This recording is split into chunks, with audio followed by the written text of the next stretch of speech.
Salam selamat pagi anak-anak yang dan saudara-saudari yang dikasih Tuhan. Tetap semangat jaga kesehatan di era pandemi ini ya. Hari ini kita akan bicara tentang nilai pendidikan karakter di mana nanti bisa digunakan untuk menganalisis karya sastra. Pada kesempatan ini kita akan bicara tentang 18 butir nilai pendidikan karakter berdasarkan apa yang sudah disampaikan oleh Kemendikbud.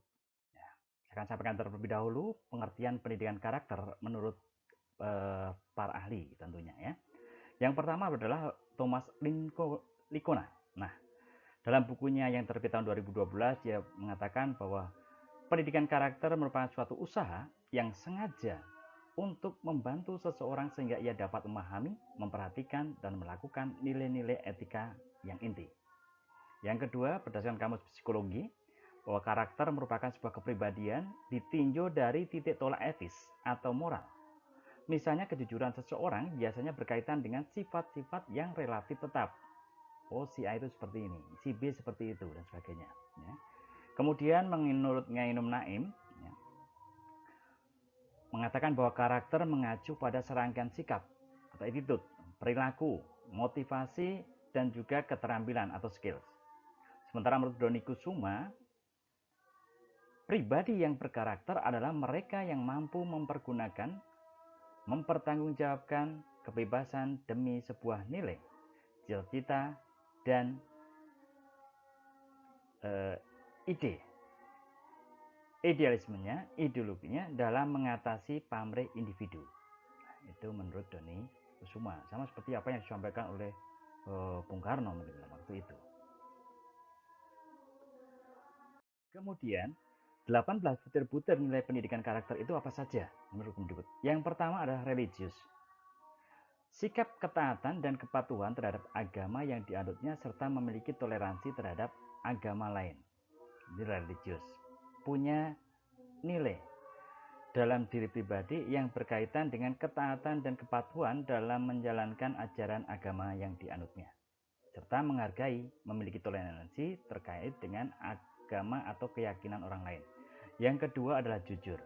Perilaku yang didasarkan pada upaya menjadikan dirinya sebagai orang yang selalu dapat dipercaya dalam perkataan, tindakan, dan juga pekerjaan. Jujur, ya. Jangan seperti para koruptor nanti. Yang ketiga adalah toleransi. Sikap dan tindakan yang menghargai perbedaan agama, suku, etnis, pendapat, sikap, dan tindakan orang lain yang berbeda pendapat tentunya. Ya, toleransi, menghargai perbedaan pendapat tersebut. Kemudian yang keempat, ya, disiplin. Ada tindakan yang menunjukkan perilaku tertib dan patuh terhadap peraturan dan norma yang berlaku. Ya, disiplin, kalau harus menghadap kepala sekolah ya harus datang tepat waktu, menghadap guru harus datang tepat waktu, menghadap atasan harus datang tepat waktu, begitu ya. Yang kelima adalah kerja keras, adalah suatu perbuatan yang dilakukan dengan sungguh-sungguh dan tanpa mengenal lelah.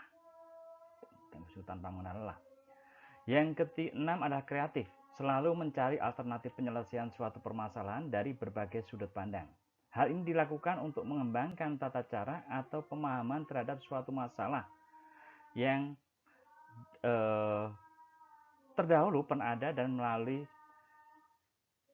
permasalahan berikutnya sehingga dapat diselesaikan dengan sudut pandang yang baru tentunya. Kemudian yang ketujuh adalah mandiri. Ya. Sikap dan perilaku yang tidak mudah tergantung pada orang lain dalam menyelesaikan tugas-tugas tanpa mengandalkan orang lain untuk menyelesaikan tugasnya. 8. Demokratis. Cara berpikir, bersikap, dan bertindak yang menilai sama hak dan kewajiban dirinya dan orang lain. 9 adalah rasa ingin tahu. Kepo, ya, zaman sekarang ya. Sikap dan tindakan yang selalu berupaya untuk mengetahui lebih mendalam dan meluas dari sesuatu yang dipelajarinya, dilihat, ya, dan dirasakan tentunya. Dan yang ke-10 adalah semangat kebangsaan. Cara berpikir, bertindak, dan berwawasan yang menempatkan kepentingan bangsa dan negara di atas kepentingan diri dan kelompoknya. Jadi kalau diminta negara untuk mengabdikan dirinya, ya harus segera datang, harus segera melaksanakan. Kemudian cinta tanah air, ya, cara berpikir, bersikap, dan berbuat yang menunjukkan kesetiaan, kepedulian, dan penghargaan yang tinggi terhadap bangsa, lingkungan, entah fisik, sosial, budaya, ekonomi, dan politik bangsa, pecinta tanah air. Yang ke-12 adalah menghargai prestasi. Sikap dan tindakan yang mendorong diri seseorang, diri kita, untuk menghasilkan sesuatu yang berguna bagi masyarakat. Dan mengakui serta menghormati keberhasilan orang lain tentunya. Ya. Oh, si A ini punya aksi apapun, kreasi apapun, kreator apapun, ya kita harus menghargai. Sesuatu itu hal yang positif. Ke-13, bersahabat atau komunikatif. Ya, tindakan yang perlihatkan rasa senang berbicara, bergaul, dan bekerja sama dengan orang lain. Ke-14 adalah cinta damai. Sikap dan tindakan yang mendorong dirinya untuk menghasilkan sesuatu yang berguna bagi masyarakat dan mengakui serta menghormati keberhasilan orang lain. Yang ke-15, gemar membaca. Kebiasaan yang menyediakan waktu untuk membaca berbagai bacaan yang memberikan kebaikan bagi dirinya. Ya, punya keinginan untuk terus belajar, membaca apapun itu, ya, dibaca untuk menambah pengetahuan atau wawasan. Ke-16 adalah peduli lingkungan. Sikap dan tindakan selalu berupaya mencegah kerusakan pada lingkungan alam di sekitarnya dan mengembangkan upaya-upaya untuk memperbaiki kerusakan alam yang sudah terjadi. Ya, peduli terhadap lingkungan, ya, terhadap banjir, sampah, dan sebagainya mungkin, ya, polusi udara dan sebagainya. Kemudian peduli sosial. Sikap dan tindakan yang selalu ingin memberi bantuan pada orang lain dan masyarakat yang membutuhkan. Oh, ada orang yang mengemis, kemudian pengayuh becak yang hidupnya di pinggiran atau yang mungkin di bawah kelas kita misalnya, ya kita harus mampu menolong, harus peduli. Kemudian 18 adalah tanggung jawab.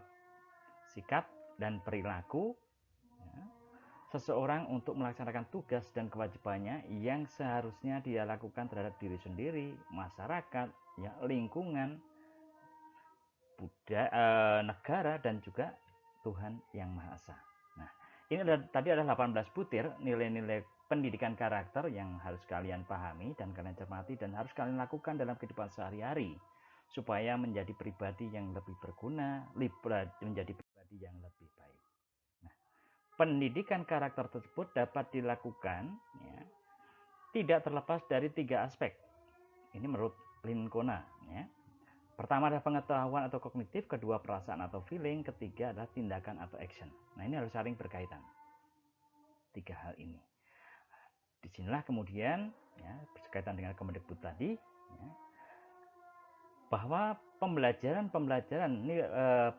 nilai pendidikan karakter ini diharapkan bisa memberikan penguatan pendidikan karakter dalam diri kita, ya, tentunya.